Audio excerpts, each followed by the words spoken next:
Welcome to stock market tip channel. So நம்ம channel வந்து 500 subscribers வந்து தாண்டி இருக்கோம். ரொம்ப ரொம்ப நன்றி, சப்போர்ட் பண்ணிட்டு இருக்கீங்க நிறைய பேர். ஸோ இந்த வீடியோவில் வந்து என்ன பார்க்க போகிறோம் அப்படின்னா, நிஃப்டியோட ட்ரெண்ட் வந்து மண்டே, அதுக்கப்புறம் வந்து கம்மிங் வீக் எப்படி இருக்கும் அப்படிங்கிறது தான் நம்ம இந்த வீடியோவில் பார்க்க போகிறோம். ஸோ எல்லாத்துக்குமே தெரியும், இந்த மாதம் வந்து நமக்கு வந்து ரிசல்ட் அனௌன்ஸ்மெண்ட். ஸோ ஒவ்வொரு கம்பெனியுமே வந்து ரிசல்ட் அனௌன்ஸ் பண்ணிட்டு இருக்கு. ஸோ லாஸ்ட் வீக் வந்து பார்த்தீங்கன்னா நமக்கு வந்து HCL, இன்ஃபோசிஸ், டிசிஎஸ் எல்லாமே நிஃப்டியோட வெயிட்டேஜ் ஸ்டாக்ஸ் வந்து ரிசல்ட் அனௌன்ஸ் பண்ணாங்க. எல்லா ஸ்டாக்குமே ஆஃப்டர் ரிசல்ட்ஸ் வந்து ப்ராஃபிட் புக்கிங் வந்து கிளியராக நடந்துச்சு.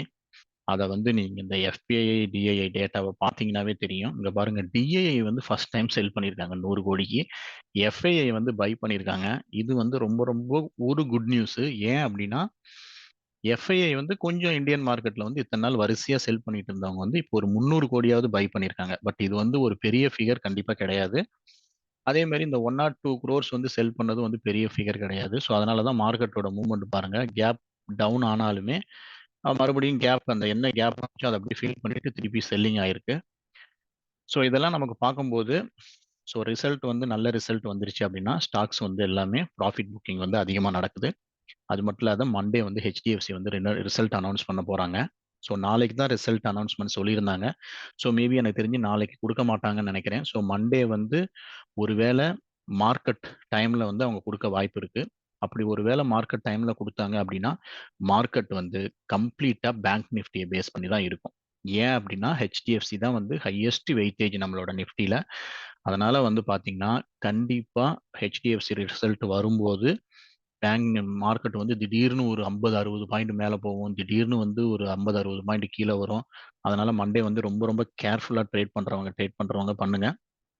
அது மட்டும் இல்லாத பேங்க் நிஃப்டி வந்து கண்டிப்பா ரொம்ப அக்ரஸிவா மூவ் ஆக வாய்ப்பு இருக்கு, அப் அண்ட் டவுன். கடைசியில வந்து சேம் இடத்துல கூட நிக்கலாம் end of the day. But throughout the day வந்து என்னன்னா, திடீர்னு மேல ஒரு 100 பாயிண்ட் 200 பாயிண்ட் போவோம், அப்புறம் திடீர்னு 100 பாயிண்ட் 200 பாயிண்ட் கீழே வரும். சப்போர்ட் ரெசிஸ்டன்ஸ் எல்லாம் எது ஒர்க் ஆகும் எது ஒர்க் ஆகாதுன்னே தெரியாது. ஸோ அதனால மோஸ்ட்லி வந்து ஹெட்ஜஸ் பண்ணாம, ப்ளஸ் நீங்க பாட்டுக்கு பிளைண்டா வந்து பை பண்ணிட்டு லக்கை டிபெண்ட் பண்ணி இருக்காதீங்க மண்டே. ஸோ அது வந்து முக்கியமான நியூஸ்.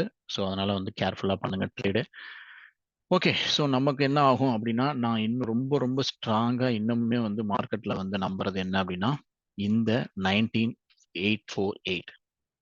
ஸோ இந்த ஜோன் வந்து கண்டிப்பா ஒரு நல்ல ரெசிஸ்டன்ஸாக தான் இருக்க போகுது. ஸோ ஒவ்வொரு தடவையும் மார்க்கெட் இங்கே வரும்போது ஒன்று எஃப்ஐஐ செல் பண்ணுவாங்க, அப்படி இல்லாட்டி டிஐஐ செல் பண்ணுவாங்க.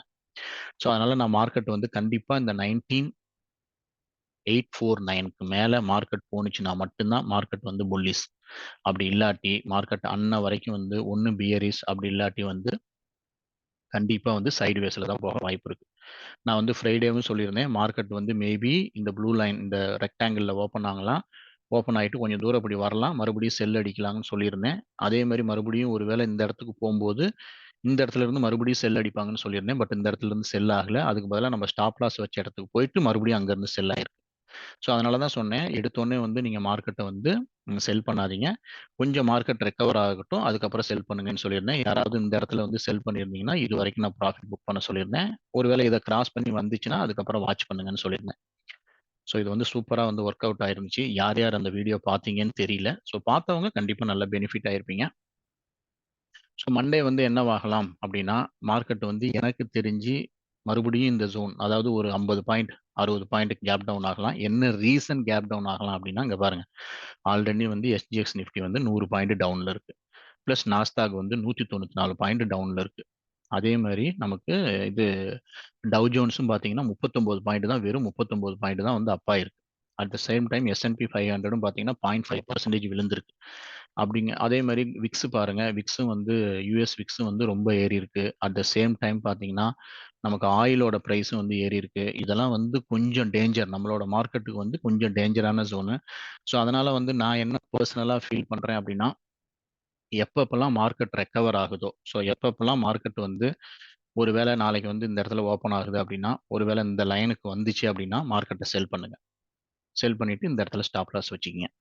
ஸோ ஒருவேளை இங்க வந்துட்டு இந்த இடத்துக்கு வந்துட்டு மறுபடியும் மார்க்கெட் வந்து செல் ஆகலாம். நாளைக்கு இதை கூட பிரேக் அவுட் ஆயிட்டு இந்த ரேஜியன் வரைக்கும் கூட வரலாம். டவுன் சைடில் வரும்போது. பட் இதெல்லாம் வந்து இப்படி தான் வருமா அப்படின்னா தெரியாது. ஏன் அப்படின்னா ஹெச்டிஎஃப்சி ரிசல்ட் வரும்போது திடீர்னு ஒரு கேண்டில் ஸ்டாப் லாஸ்ட்டு போகும். திடீர்னு அங்கேருந்து இப்படி செல் ஆகும். அப்புறம் திடீர்னு இப்படி போகும். ஸோ அதனால மண்டே முடிஞ்ச அளவுக்கு வந்து ட்ரேட் அவாய்ட் பண்ணிடுங்க. ஸோ மண்டே ஒரு வேளை சக்ஸஸ்ஃபுல்லாக முடிஞ்சிருச்சு அப்படின்னா நீங்கள் இந்த 19488 வந்து வாட்ச் பண்ணிக்கிட்டே இருங்க. ஒருவேளை இதை தாண்டி ஒரு கேண்டில் நல்ல பிரேக் அவுட் ஆயிடுச்சுன்னா நீங்கள் தாராளமாக வந்து பை ட்ரெண்ட் போகலாம். நிஃப்டி வந்து பை ஆகும். கண்டிப்பாக வந்து நிஃப்டி நல்ல மூவ்மெண்ட் போயிட்டு 20,000 தொடுறதுக்கு வாய்ப்பு இருக்கு. ஸோ அதனால வந்து நமக்கு ஸ்ட்ராங்கஸ்ட் ரெசிஸ்டன்ஸ் அப்சைடில் வந்து 19,800 டு 848. டவுன் சைடில் வந்து கண்டிப்பாக 500. ஸோ மோஸ்ட்லி இதுக்குள்ள தான் வந்து மார்க்கெட் வந்து இந்த வீக் ஃபுல்லாக சுற்றும். ஒன்று இதை தாண்டுனுச்சுன்னா புல்லிஷ் ட்ரெண்ட் கண்டிப்பாக வந்து ஸ்டார்ட் ஆயிரும். இல்லை 500 ஒரு வேளை பிரேக் அவுட் ஆனிச்சுன்னா பியரிஷ் ட்ரெண்ட் ஆகும்.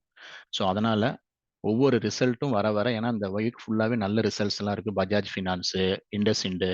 ஸோ இந்த ரிசல்ட்ஸ் எல்லாம் வர வரைக்கும் மார்க்கெட் வந்து இப்படி தான் பிஹேவ் ஆகும். திடீர்னு ஒரு நாள் 100 பாயிண்ட் 200 பாயிண்ட் போகும். அதனால இந்த வாரம் ட்ரேட் பண்றவங்க ரொம்ப கேர்ஃபுல்லாக பண்ணுங்க. ஸோ நான் சொன்ன மாதிரி இந்த லெவல் இந்த 1948 19848ஐயும் பிளஸ் இந்த 500 ஜோன் இந்த 500 ஜோனையும் வாட்ச் பண்ணிக்கிட்டே இருங்க. இதை தாண்டி வந்துச்சுன்னா செல் ஆகும் மார்க்கெட். இதை தாண்டி போனுச்சுன்னா பை ஆகும். ஸோ இதுக்குள்ள வந்து இன்ட்ராடே பண்றவங்க வந்து கேர்ஃபுல்லா ரிசல்ட்டை வாட்ச் பண்ணுங்க, நியூஸை வாட்ச் பண்ணிட்டு அதுக்கேற்ற மாதிரி ட்ரேட் பண்ணுங்க. அப்படி இல்லாட்டி இந்த வாரம் ட்ரேடே பண்ணாதீங்க, அமைதியா உட்காந்து பாருங்க. ஸோ இந்த வீடியோ வந்து புரிஞ்சிருக்கும்னு நினைக்கிறேன். யாருக்காவது புரியலன்னா நீங்க கேளுங்க, நான் எக்ஸ்பிளைன் பண்ண ட்ரை பண்றேன். தேங்க்யூ ஃபார் வாட்சிங்.